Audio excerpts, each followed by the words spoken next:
Hi guys, that's Gianpaolo Lorusso speaking for a new edition of the Top 10 PPC News Parade of the second week of April 2025. What we are talking today about Google Ads Discover feed on desktops, YouTube goals in demand gen,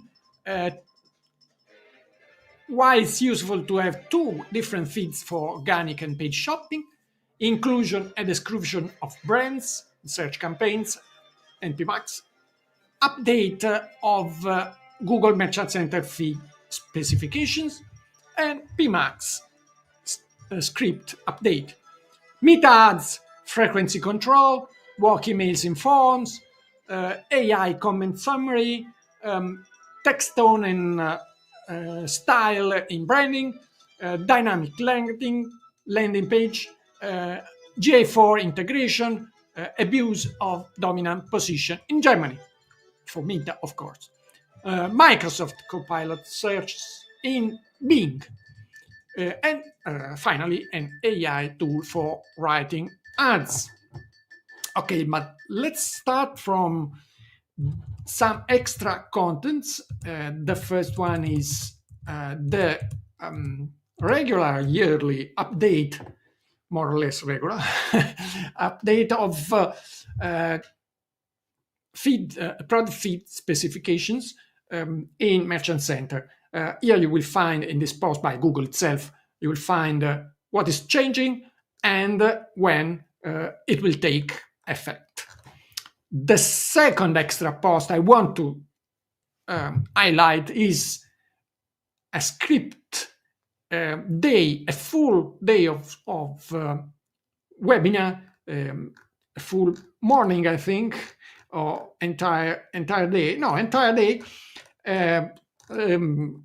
on scripts organized by We Make Future, one of the largest digital events in Europe. On the 29th of April 2025, the webinar is free, and as you can see from this image, there are some of the most renowned script professionals in the world. So I wouldn't miss it if I were you. But let's go to the top 10. News number 10.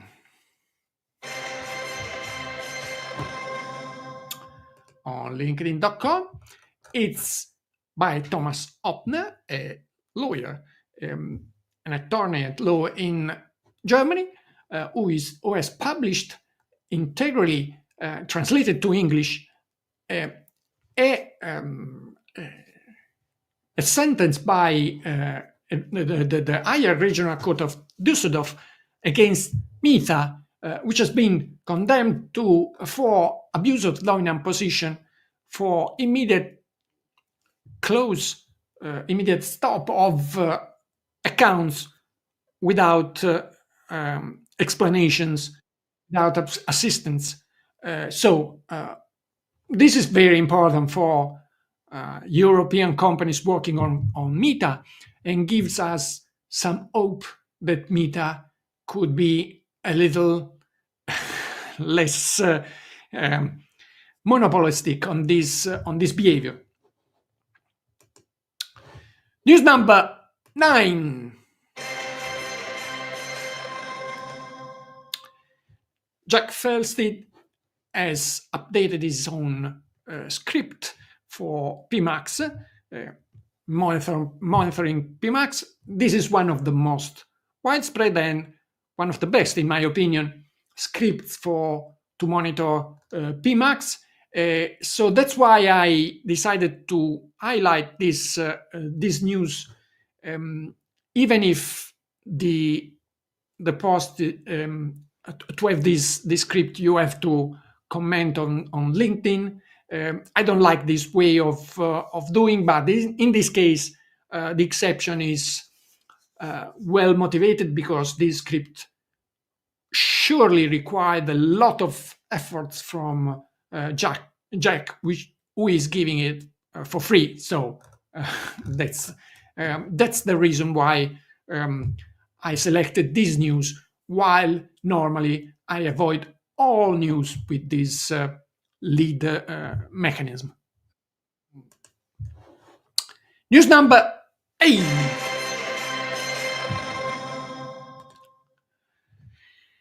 John Loomer on johnloomer.com. It's not a mini guide, it's a comprehensive guide of the integration between Google Analytics 4 and Meta Events Manager, with step-by-step guidance and even some troubleshooting to verify this integration. Okay, that's a very useful post by John, as usual. News number 7.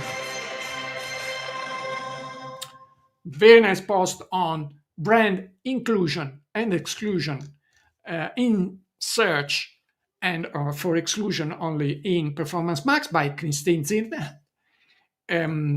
As usual, it's a very nice post. There's nothing really new in it, but this is, in my opinion, one of the most neglected options you can use in search campaigns, and partially in Performance Max. Let's hope Google will allow us to use also inclusion in Performance Max and other campaigns, other kinds of campaigns. But as usual, Christine and Cypress North, Greg Finn are always sharing very interesting insights. News number 6.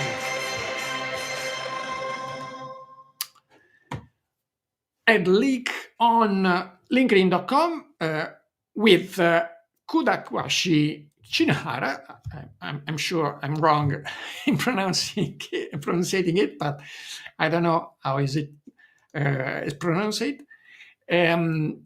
They are explaining the tool, the AI tool, which is able to not only create titles and description, but is following the 23 pillars of copywriting, Google Ads copywriting, as reported, as ideated, as built in the tool. I have to do a little disclaimer. Got Tier Ads by AdLeak is one of the sponsors of ADworld Experience, but this post is out of our contract. I've highlighted it only if I know, because I know how it works, and that's why it's in the top 10. News number 5.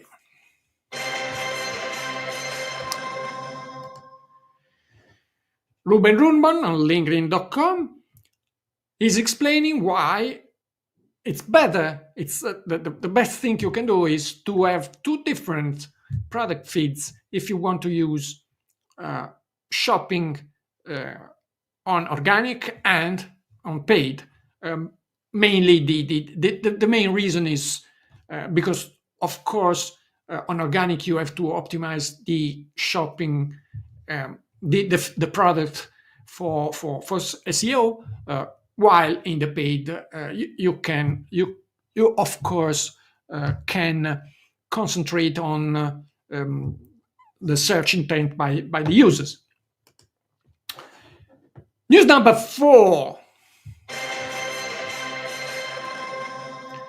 Bing, as did by Google last week, introduced Copilot search all over globally, mostly global, with some differences from country to country, but now you have the AI overview also in Bing. News number 3.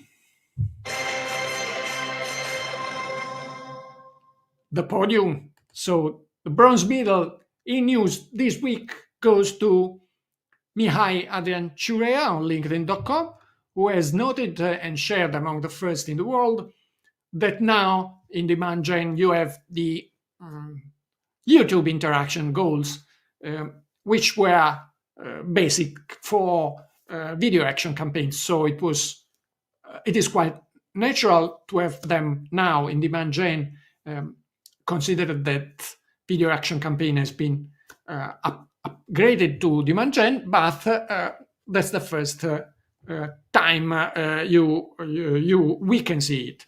We can use them. News number 2, which actually are five news.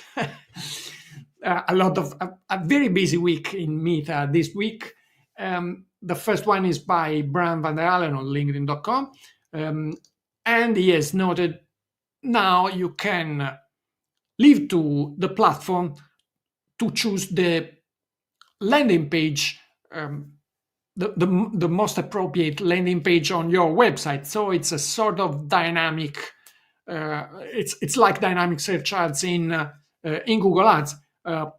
That's quite a turning point in Meta, and it's the first time you can leave to the platform choosing the landing page on your site.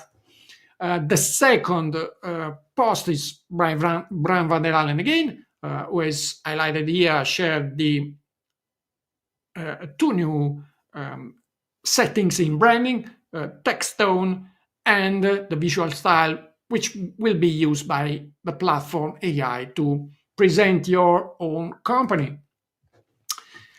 The third news is by Dario Zannoni on LinkedIn.com again. LinkedIn will be able soon to recap the keywords used by by users commenting your posts. So this is very, very useful for an ad, of course, because we'll push all the main the main concepts used by users themselves, and usually it will be, of course, very, very interesting to see how the platform does it. Another post by Dario Zannoni again. Now will be possible in Meta lead ads to ask for work email, and not only for the personal mail which might have been used to open a Facebook account. And this, of course, is very, very interesting, especially in B2B market. The last post on Meta updates is by Nazari Stefanishin, and it's about the frequency cap which has been released by Meta on sales goals, on sales campaign.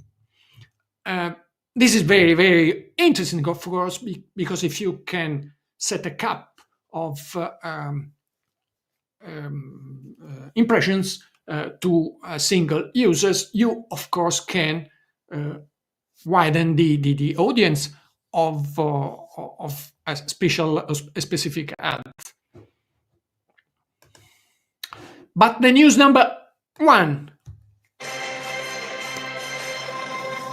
of the second week of April 2025 is that Google Discovery feed is now in desktop version of the Google homepage, and that's very, very interesting because demand gen, as you might know, are using this feed. The first one I've shared here, the first sharing I've seen on LinkedIn by John Shihata, but a lot of professionals have noted this update. This is very important because, of course, you can now expect quite a lot of impressions more in desktops for for demand gen and for this channel, for this coffee channel. That's it for this edition. If I missed something, please comment, and I will see next week. Ciao, and may the ROI be with you.